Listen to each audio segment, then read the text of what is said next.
welcome back to Everything Marketplaces, where we talk with marketplace founders and leaders from some of today's top marketplaces. So this is episode 36, and I'm super excited to welcome on a very special guest to join us today, the Shelby Clark. So Shelby is a sharing economy pioneer that started RelayRides, which most of you now probably know as Turo. If not though, Turo is now the world's largest car sharing marketplace and is an incredible case study for us all on marketplaces. So I do also want to mention that we had some video issues here with the group chat. So I'm just going to clip in here and introduce Shelby and let him take over from here. So I'm calling in from Costa Rica, beautiful beach called Santa Teresa. I have organic farm down here. We're hopefully opening a retreat center. So I came down here for that. And but just apologies if my internet connection is spotty. So just let me know if interrupt me or message me if it's bad, and I can try dialing in. So yeah, I'm Shelby Clark. Very nice to meet you guys. I am an entrepreneur. I've been founding companies, particularly marketplaces, for the better part of a decade. I sort of started my entrepreneurial career by accident. I was a management consultant. That was my first job out of college, and I ended up doing a nonprofit fellowship. Management consulting is a pretty brutal job, and I ended up taking a sabbatical to work in a nonprofit, and that nonprofit was Kiva.org. So if you guys don't know Kiva, it's a peer-to-peer microfinance lending platform. So you can contribute $25 to a $1,000 loan for a goat herder in Kenya, and they repay your loan over time. And Kiva was a really interesting sort of model of sort of Web 2.0 marketplaces being applied to a nonprofit. So I think it's pretty common today, but was pretty novel then. And so I think I volunteered with them on sabbatical from my consulting job, and was, I think, like the 6th employee. And it was a really inspiring experience. So, Kiva, when I got involved, they'd done about $200,000 in loans, and, they sort of like hit quite a trajectory right after I got involved, total rocket ship. And it was just really inspiring to be a part of, a bunch of people who sort of knew nothing about microfinance, locked in a room and creating one of the biggest, most impactful organizations in the world for microfinance, and something that was really, in our minds, doing a great thing for economic development. And it's just a really inspiring thing to be part of.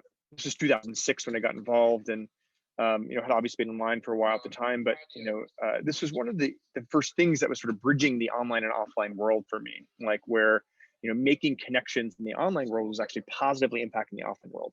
And that was just a really powerful concept for me and really inspiring. So, I was excited to start a company, but I didn't have any ideas or time or money or partners or anything that might be useful in starting a company. So, made the decision to get an MBA, which was not an easy decision to make because it wasn't clear that adding $100,000 in debt was going to help me start a company. But I thought that a couple of years and a fertile environment would do great things, and it really did. So at the time when I applied to business school, I was living in San Francisco, and I ended up going to business school at Harvard Business School. And so I packed up my things, and as I was moving, I realized that when I first moved to San Francisco, I was planning to buy a car to access like all that California has to offer. And I signed up for Zipcar when I first moved out there because I didn't, didn't have a chance to buy a car yet. And a year later, when I was going to move, I realized I hadn't bought a car. And I was like, wow, this has gone really well. I had all the mobility that I needed. I could take a convertible to the beach, or an SUV to the mountains, or a Prius to Trader Joe's.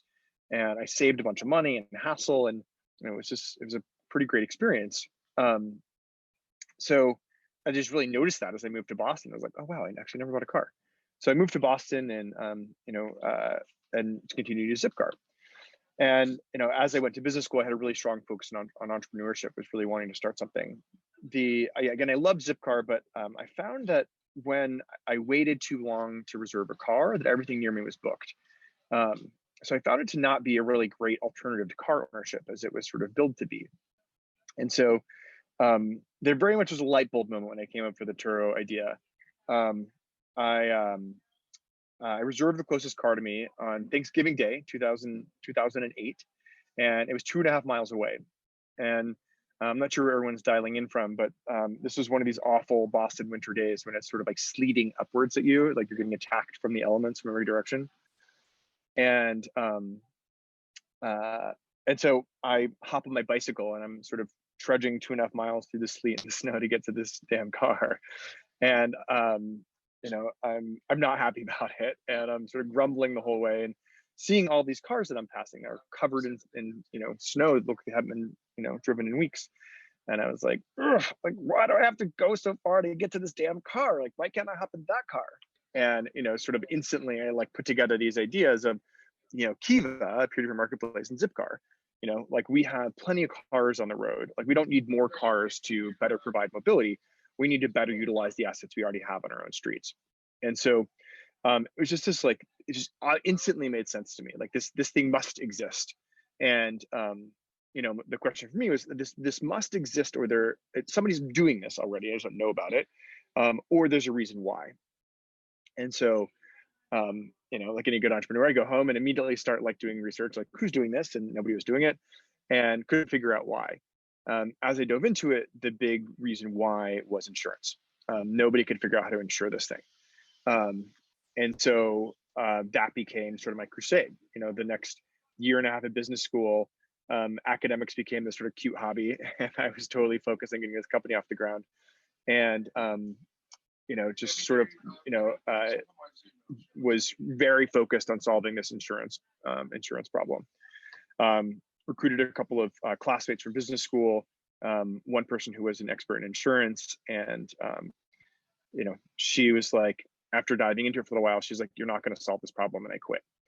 And it was like, oof, that's a bit of a blow, on the emotional roller coaster. But eventually, there was like one industry expert in car sharing insurance, and I tracked him down, convinced him what we were going to do was change the world, and got him to invest in the company. And once he did that, he moved mountains for us. And it still took him, a year from the time that we got in touch to whenever we finally launched. And it was a brutal year. Like, it was a brutal time. I had a team. I was trying to keep things together. Investors were upset. The team was upset. Like, everything was falling apart. And have somehow held on, and I was able to launch in mid 2010, and it's been growing ever since. So it's been a lot of fun to watch things grow, and the company's done really well. We've now done over $1 billion in transaction. We've got millions of users, profitable for the first time. We've raised $500 million. It took us $500 million to get there. Yeah, it's been really fun to watch things grow. So happy to talk. And now let's see. So I left Turo on a day-to-day basis a little while ago, and I now teach yoga and meditation where I live in Northern California. And a couple of years ago, I got really inspired by the emerging world of psychedelic therapy. And so today I'm looking at this world that's emerging and trying to see how I can combine my superpowers of establishing and scaling companies to this new world of consciousness medicine. And it's sort of the Wild West right now. There's a lot that's needed and a lot of opportunities, and I believe these medicines to have great promise for for individuals and for our society at large. So if you haven't read it, I'd encourage you to pick up a book called How to Change Your Mind by Michael Pollan. And it really gets into what these medicines are, the history, and why so many people believe that there's such promise for individual mental health and wellness. And yeah, so that's great. That's quite the backstory. So I mean, you're definitely a visionary, I'll say. I mean, Turo definitely makes sense today, kind of like looking back, but at the time, I'm sure it was quite the challenge. So what was maybe like one kind of moment early on where you knew you were onto something, to where this was a vision, but like you knew you were onto it? Yeah, it's definitely worth noting that like this was not an obvious thing. Yeah. Like getting a stranger to drive off in your car in 2008 was like, Zipcar was a weird idea, like, oh wait, I can share a car, like, um, but sharing a stranger's car or letting a stranger share your car was, uh, was a weird idea. And I think that I had a lot of conviction in the early days that this would be a thing, and uh, I was a like starry-eyed entrepreneur who had their like, shiny PowerPoint deck with the hockey stick curve and was trying to go around and raise capital. And the entrepreneurs sort of look back at me, and they're like, cute idea. No one's driving my Range Rover. And so, I think I had to go off and test this idea, like the key hypothesis in Turo was that people would let strangers drive their cars. Like car sharing had sort of improved out. Like the new iteration of this was the peer-to-peer model, and that really like it was easy to believe that somebody would drive a stranger's car, but it was harder to believe. Like the bigger hypothesis was that people would let a stranger drive their car, and so that needed to be proven. And so what we did was launch a really crappy website. At the time there wasn't like Squarespace. It still required hiring an engineer to build a website. So I spent like $2,000 and got like a really basic website off the ground. And it was sort of just a high level idea of like, peer-to-peer car sharing and a place to sign up your car. And then I went out to I printed out 10,000 postcards and went out to the street and had hundreds of thousands of conversations with people. And it was very polarizing. Like some people were like, not a chance. I think my favorite response was like, I don't let my husband drive my car. A stranger's probably not getting in my car. But then there are other people who are like, wait a minute, this can pay for my car? Like I can get a free car by letting a stranger drive it when I'm not using it anyways? Like, sure. Like I'm not attached to a car, it's just a thing. And so, but we handed out all these postcards, did some like, sidewalk stunts and events and things like that. And at the end of this, I had 40 strangers who had signed up their car. And it didn't mean anything yet. Like you couldn't actually rent it yet. But like, this gets really to sort of my philosophy about starting companies is that, entrepreneurship it's sort of a systematic way of reducing risk in a venture or an idea. And, in terms of where you start getting a company off the ground, I really think you should start with what is the core hypothesis you're trying to prove? Like, what is the one thing that must be true for all this underlying business or idea to be true? For Turo, it was the idea that, a stranger people would let strangers drive their car. And in terms of entrepreneurship, the question is like, what's the easiest way? What's the fastest, easiest, cheapest way to test that core hypothesis? And, for me, it didn't require actually proving this work. It didn't require that people could actually drive off and rent cars. It required that I could, can you test this with Google Docs and duct tape? What's a way of gathering feedback in a way that actually gets to the heart of the key hypothesis? I think that's a great point. Especially today, I think, the whole kind of, we just for some context, we have a lot in the group that have leveraged like no and low code to try to get as much kind of initial, validation traction as possible. So, yeah, brilliant. Yeah. Yeah. Cool. Hey, so we're just gonna, so we have I just want to be cognizant of time. And we do have like a few on the chat that definitely messaged me and they were super interested to join and chat with you. So I don't want to take it up all myself. So if it's cool, can we call on some that might have some questions for you and just kind of keep it informal, just kind of Q&A? Sure. Absolutely. Awesome. Awesome. Hey, Pierre, did you want to come on? Yeah, for sure. Thank you for the call. It's very interesting. I actually run a classic car rental marketplace, so I can feel the validating the hypothesis, or do people will let others drive their classic cars? And for us, it was a clear. Almost 80% no. That's one of the first thing I did. So that's why today we cater mostly to production rental, weddings, and things like that. My question was kind of about expansion and how did you approach after you kind of validated the San Francisco market? Where did you decide to venture next, and how did you go about it? Yeah, so I mean, we started off on sort of a city by city approach. So we launched Boston first, and then we launched San Francisco as our second city when we raised our Series A round of capital. And you know, I think in the earliest days, you know, we had a philosophy on you know, having like, I was thinking about it more of a service than a marketplace. You know, I was, you know, coming off thinking about Zipcar. And so Zipcar figured out all of the things to provide a really reliable service. There was no friction on the rental. So you could go up and you could get in a car by waving an RFID card over the sensor in the windshield. You know, there was hyper-local sort of supply and demand. So, you know, they, you know, would only launch, you know, like individual cars in neighborhoods as there was demand for it. And, you know, it was a very sort of exact, you know, approach.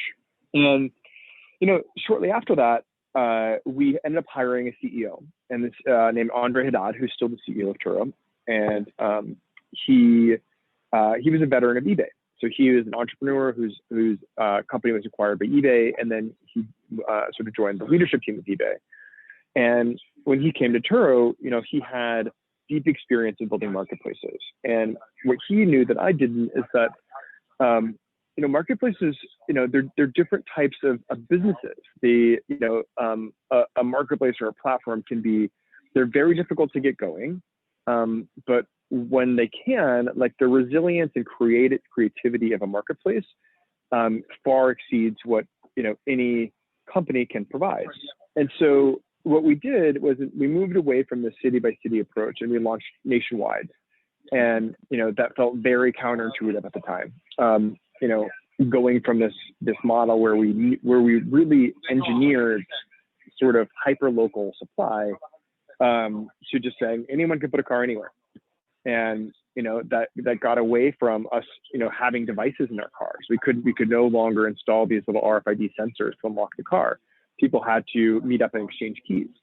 You know, we could no longer ensure, like, you know, we sort of got out of the way on customer service, and we encouraged the car owner and the renter to be interacting directly with each other and sort of be the first line of defense in resolving issues. Where previously we had, you know, fielded, we didn't even at the beginning, just based on the platform we were on, we didn't even allow the owner and the renter to talk. And so we moved much more towards a marketplace model where, you know, we weren't controlling, you know, exactly where the cars were. We weren't controlling exactly how people, you know, were interacting. And, you know, instead we sort of provided, you know, rules and norms and infrastructure, and we allowed the marketplace and resilience of the marketplace to, you know, to define how it grew. And, you know, it took a long time for that marketplace to get going. It was sort of painful. And, you know, frankly, like, we weren't growing very fast. And the business wasn't very large. Like, we failed raising our Series B because we weren't growing fast enough. And it was tough. It was really hard. We had to go through a round of layoffs. Like, we had to go back to our investors, and, you know, some of them gave us some capital, some of us didn't. We definitely did not have the capital we needed to make it through, and somehow we survived. But it's just sort of a long way to say that, like, you know, it takes a long time to get a marketplace off the ground, and it can be very difficult. You know, but, like, once you sort of get over the hump and you actually reach a critical, you know, supply, you know, or critical mass of supply and demand, you know, they're just very, you know, resilient businesses. Awesome. Thanks for sharing more on that. We're definitely, we can all relate here in the group as far as marketplaces being difficult in the beginning. So yeah, maybe I'll share, like, one sort of concept that it only became sort of obvious to me recently. so the last year and a half I spent as head of product at a company called Retreat Guru. Retreat Guru is a SaaS-enabled marketplace for wellness retreats. So SaaS-enabled marketplace, that's a mouthful. What does that mean? So it means that like there's a SaaS product that inherently provides value to the supply side of the marketplace. And this is a SaaS solution that solves a problem for supply, for sellers, and then builds a marketplace that sort of brings buyers into that marketplace for those sellers. So the classic example I'll give of this is OpenTable. So OpenTable is a SaaS-enabled marketplace, and it was it's at its core, it's a reservation platform for restaurants. So and it was there were many reservation platforms at the time, but OpenTable came in. They actually gave a better product, and they gave it away either for free or very, very inexpensive. Like it was a way better value than all these other reservation platforms that restaurants could have used. And they were able to do this because then they built a marketplace that allowed diners to find restaurants, and that's how they monetized. But so the interesting thing here is that the SaaS piece, it enables what I'll refer to as single player mode. So this is like a restaurant can get value out of the service independent of buyers. So even if they were getting absolutely no demand from the tool, it's still valuable to them because they were getting this really great reservation management tool. And so what this does is it enables you to build supply without demand. So then you can, as you're getting some traction or some revenue on the supply side, or maybe even just using that traction to raise capital, then you can invest that capital and that traction into looking for demand. And that demand can come in and there's already supply there. So, because I'm sure that most of the people, like the marketplace, operators in the call can understand the flywheel is so difficult to start. The classic chicken or the egg problem. There's not a chicken and the egg problem. There's it's supply. You have to start with supply. That's where you start. And but it's hard to build supply in the absence of demand. And so this concept of a SaaS-enabled marketplace sort of short circuits that question. Retreat Guru is a similar thing. So Retreat Guru built a SaaS tool for wellness retreats. So all of the sort of the operations of a retreat and the booking and for a retreat participant, and then all of the operations at the retreat center. So what room do they go into? What meals do they need? How is their room cleaned? All of that sort of logistics and backend, that was the SaaS offering of Retreat Guru. And then I joined to help them launch a marketplace. So once they had this huge supply of retreat centers that were already using their SaaS tool, all of their retreats were already in the inventory. Then launching a marketplace was really easy, and they could just bring in the demand. So, I think this is probably most relevant for entrepreneurs that are just getting started to sort of be wondering, is there sort of is there a problem you can solve for the supply side, the sellers, that would enable them to get value from your service independent of demand? I think that's a great point. Actually, Carlos sent me a message saying he has a question about this. Yeah. Hey, thanks, Mike. And thanks for jumping on and doing this. Really appreciate it. And awesome insight so far.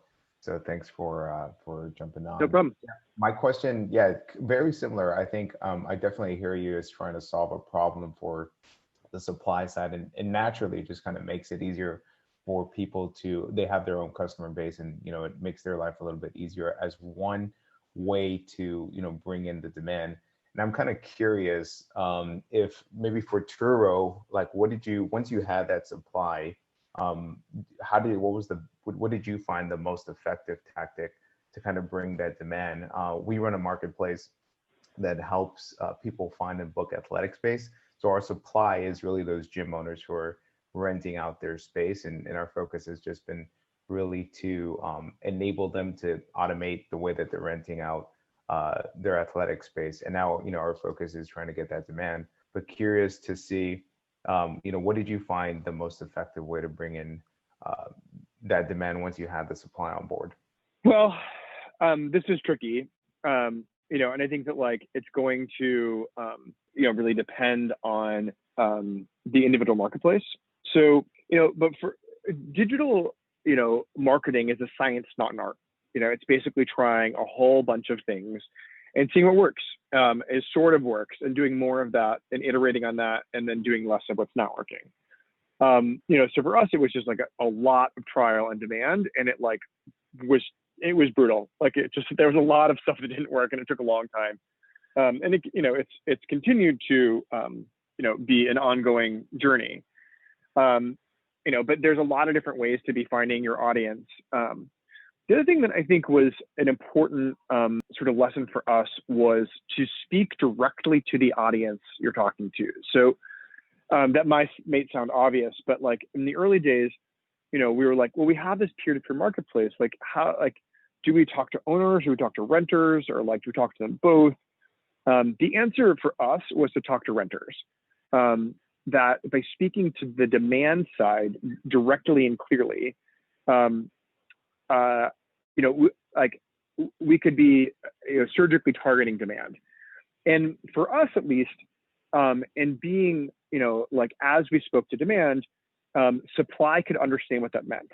So even though we weren't sort of speaking directly to supply, they were still able to understand, like, oh, wait a minute, I can make money off of this. Like if they're renting a person's car, then I can be that person, right? And of course we had like some more, directly targeted campaigns for owners as well. But, once we were really moving towards renters, the demand side, we were more targeted on towards the demand side, and and we spoke pretty directly to them. I'm not sure if that answers your question, but I think that it's going to understanding who your audience is and where they hang out, and then just trying lots of stuff, and being. This also really sort of like gets towards the importance of like analytics within a company. If you don't like really understand and aren't able to track users really well, then you're not going to understand, what is your customer acquisition cost? What is your lifetime value? Like looking at cohort analyses, looking at, the different ways that people, evolve. Not all users in acquisitions are created equal. Finding somebody through one channel, that cohort of users is going to have a different, it's going to be just going to have a different demographic. It's going to have a different characteristic of use. And so, having really sophisticated analytics systems to understand, how different cohorts behave, what is their longevity, what is their true lifetime value, and then understanding where you can invest and where you need to cut. So, really investing in analytics, having a really strong, sharp team, and being, totally focused on, the analytics behind your campaigns, and the usage of your users, that really needs to be what's driving your investments in marketing and acquisition. Cool. That was super helpful. Thank you. Appreciate it. Hey, Levi, did you want to jump on here? Absolutely. Hey, Shelby. Having lived in Boston for 2 brutal years, while my now fiance, then girlfriend, got her MBA, I can understand why you're in the tropical paradise now.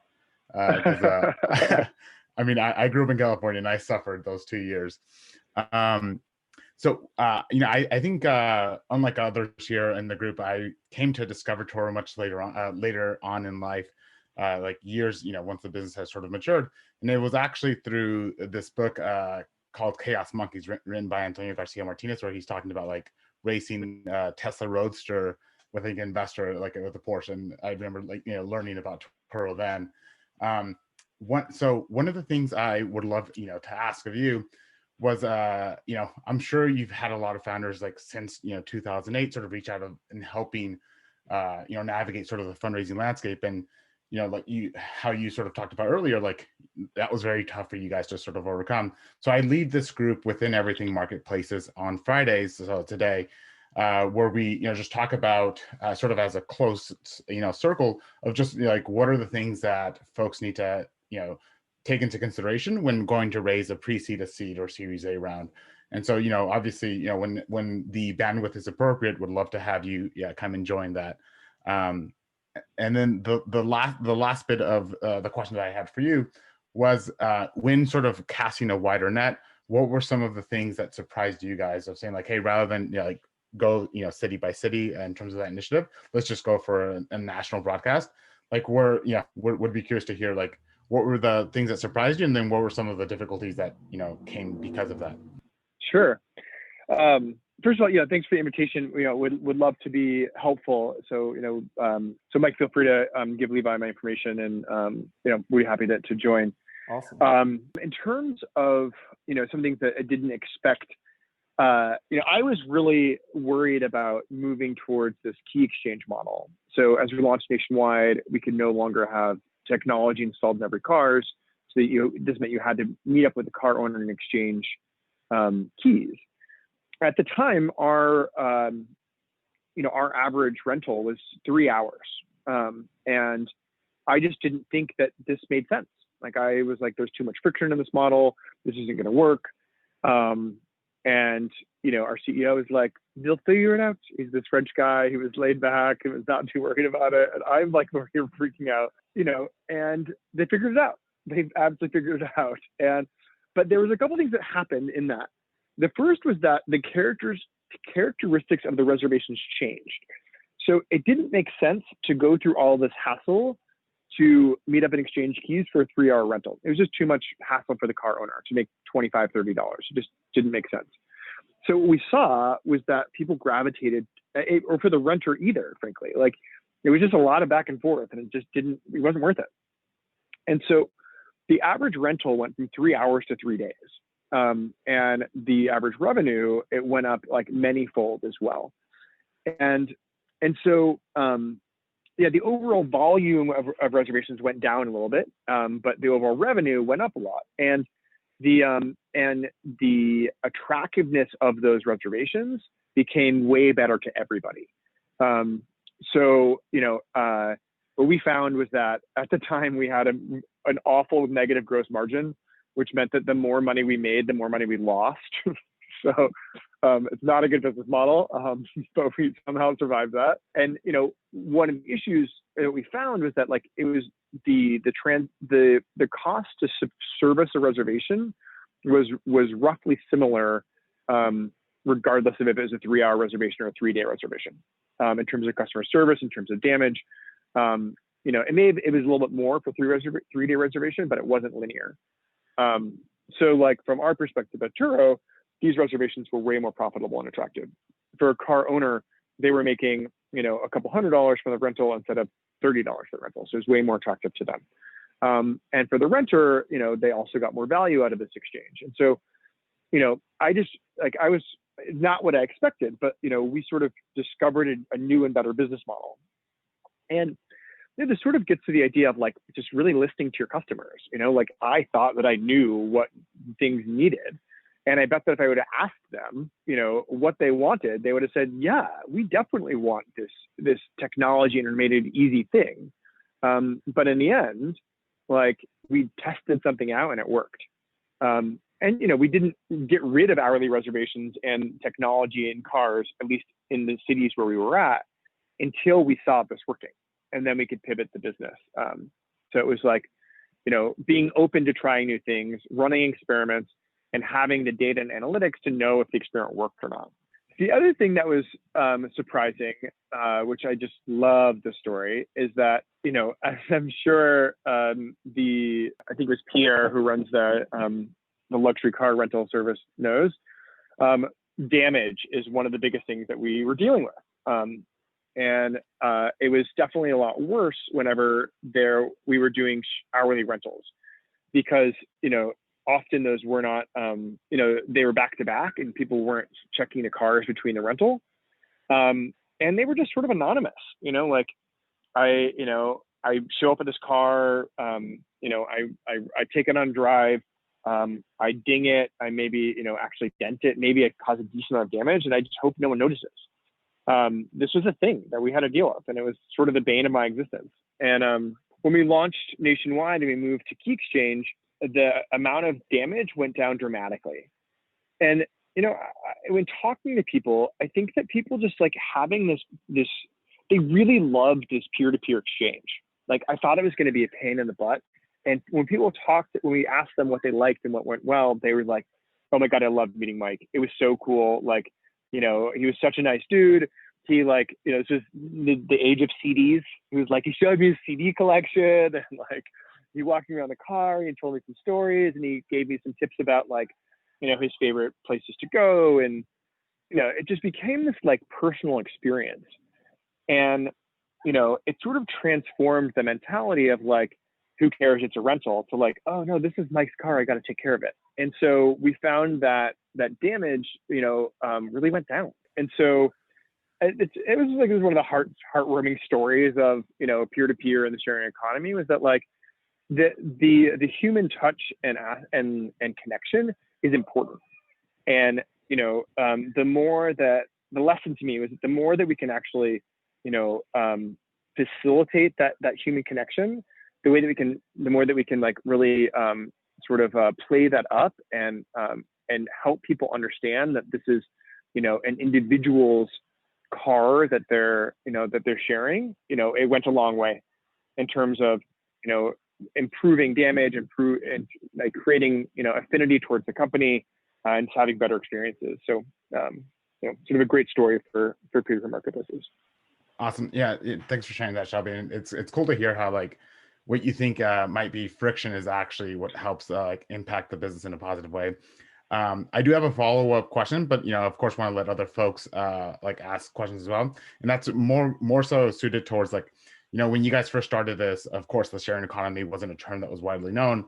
But as sort of like adoption went up with Airbnb and others, I'd be curious how, you know, as this thing became much more mainstream, how fundraising in the later rounds went on. But, you know, that's something to see if other folks have questions, like, you know, go ahead, hop on those. But really, you know, really glad that you answered that question. Then look forward to having you participate in our focus group. Sure. You know, I mean, I think that like we definitely got a huge tailwind from media and press. It was pretty staggering, to be honest. Like, you know, we were in the right place at the right time. And, you know, but we also like were paying attention, you know, like we saw trends that were happening, and we got in the middle of that conversation very proactively. Like, we had an amazing PR person who really helped us tell a narrative. And, you know, we invested in it. We invested in PR. It wasn't something that just happened.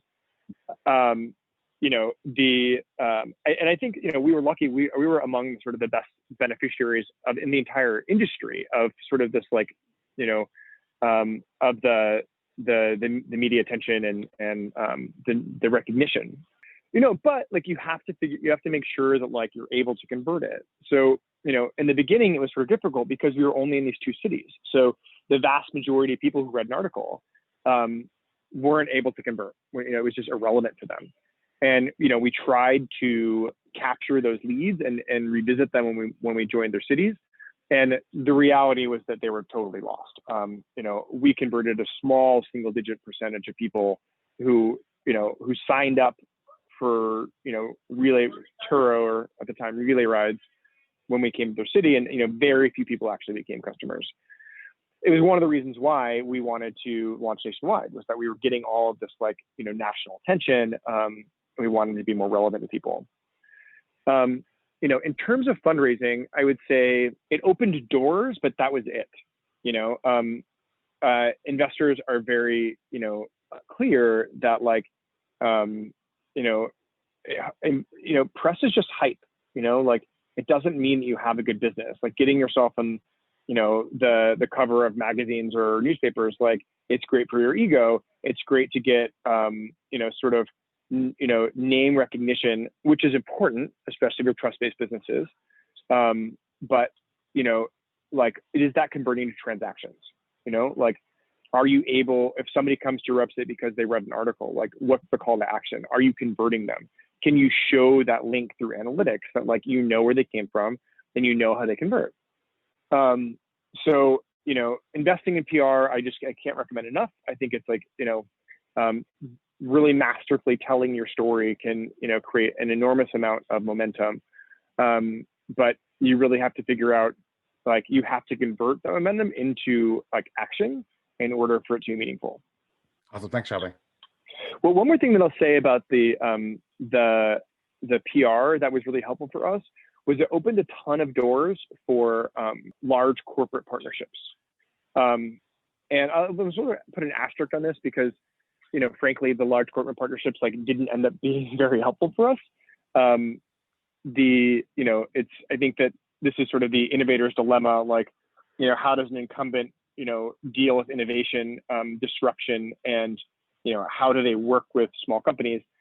I think that, you know, as people, there's this book, The Innovator's Dilemma, as this has become more of a thing, I think that big companies, you know, are thinking more about how to work with startups and small companies, but it's still hard. And, you know, my experience was not, you know, generally, it was not worth our time to be working with big companies.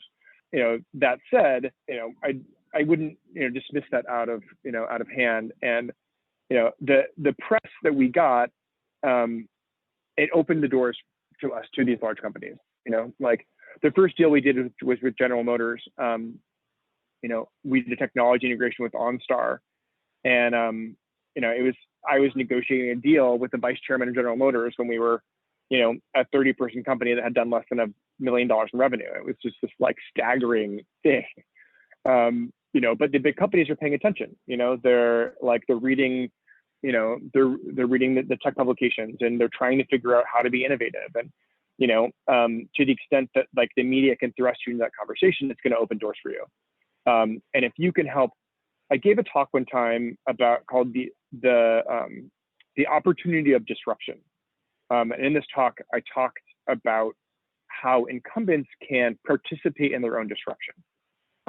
So as opposed to acting like, you know, Sony Records and, you know, sort of just trying to shut down Napster instead of realizing that people wanted to consume music a different way, can they act like General Motors? And can they actually partner with small companies and try to leverage the changing landscape? So, you know, the press can sort of open doors for you at big incumbents, and then it's up to you to tell the story of how a big company can benefit from working with you as a disruptor. Cool. I'll definitely share the link in the group to that chat. So cool. Do you have time for one more question? Sure. Cool. Hey, Giles, did you want to come on? Yeah, let's go for that. I think this might be a good finishing point since it's more about like founder. It's a little hard to hear you. It sounds very echoey. Right, can you hear me well? Let's try that. Yeah. Right. Sorry. You know, as a founder, I'm always thinking, when could be the best time for me to step out of my current role and get someone external in? And what are like the best frameworks to evaluate those changes? And also, how do you, you know, ensure that you and co-founders might have, you know, well-being over the journey, even though you have to hire an external CEO or like changing positions all the time, and there's always a bit of ego involved in being a founder, you know? Yeah. Well, first of all, good for you for acknowledging that there's a lot of ego involved in being a founder. You know, I think that it's like, it begins with taking a hard look at yourself and understanding what you're good at. Not everybody is a great, you know, founder or CEO. You know, especially at the sort of the time for me, like I was really good at sort of like the founding and the visioning, you know, like I think that it required a lot to see like this opportunity, like we stressed earlier, but it wasn't obvious. And then it required a lot to like, you know, believe that it was going to work, and you know, hold through the year we went through the desert without insurance. And, you know, I think I was very good at solving problems. I was very good at telling a story that people believing could be very inspired by. I wasn't a great operator, and I think I realized that. And I think you can do a couple things as a CEO. Like, a great CEO will recognize their limitations and they can build a team around them. So, I tried to hire like a COO, a counterpart that was a strong operator, and I didn't really find the right person. I was just sort of realizing that, like, hey, I can try and figure this out as we go, or I can bring somebody in that has experience here. And this was another, I think a time of like when would be a good time is like, so first of all, if you can sort of egolessly acknowledge what you're good at and that you could benefit from learning from somebody, like, that's an inquiry to figure out. As a founder, it's important to hold on long enough, and even if you recognize you don't have those skill sets, it's important to hold on until you can find attract a really good person that does. So, we were able to, raise, a solid Series A from, top tier investors, and then get a whole bunch of notoriety through the press. This is another reason why press can be great, is attracting a team. So, we were just really lucky. I shouldn't say lucky. Like, it was like we knew that we could find a really good CEO, and we did. And maybe if you're in that position, sort of don't step down until you find that person. I think that like having that and the more vulnerable and open you can be with your board, the better, because if you're thinking about stepping down, your board is probably thinking that like, hey, things aren't going great. Is this the right person as a CEO? And so if you can proactively have that conversation with your board, like you can avoid some messy dynamics, because it can be not pretty, like, board, like, VCs they're notorious for throwing founders out. And like, do you want to be in charge of that conversation?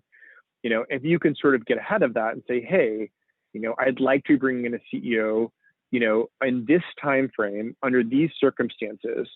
And then for you, having the right role afterwards is really important too. So you should be thinking about what that transition is. Founders, even if you're not in the CEO role, you continue to have like a lot of influence over the team and the company. And, I think it's really important for you to pick a role that you can both be effective at and that you're going to be excited by. Like, I frankly didn't do a great job of that. So I went into like head of community role. And the reason I did that was because I felt that community was one of the most important aspects to get right. And I thought it was sort of not well understood, where I could have gone into head of marketing or head of product role. I sort of felt like we could find better people to do those. And ultimately, I think that was a good decision. But we simply just didn't really have the resources to invest in community at the time. And so, we sort of, I ended up not having a really strong role after moving out of the CEO role. So I think I could have done a better job of like finding a better home to move into. I think that like being, to summarize that, like being really honest with yourself about what you're good at and, what role you actually want in a company, getting the company enough resources and momentum to be able to attract top talent, and then, having a good conversation and dialogue with the board, so that you can manage that transition on your terms. Awesome, that's great. We're only 4 months old, so it's still a bit far from those questions about stepping down. Still need to hustle a bit more, but I'm sure those questions will surface along the way. Thank you. Awesome. Thanks for sharing more on that, Shelby. That's a question I think quite a few in the group have had over the course of time, but rarely spoken about. So yeah, it's a touchy subject, right? Yeah. With the ego question. So exactly. Well, cool. Well, we are out of time here, so I definitely want to be respectful of that. But man, this was super helpful for us all here. So I like the kind of small, intimate format that we have going on today. So I really appreciate it, Shelby. So thanks again for taking the time to join us here and share more. So thanks for reaching out, Mike. Awesome. All right. Thanks, everyone.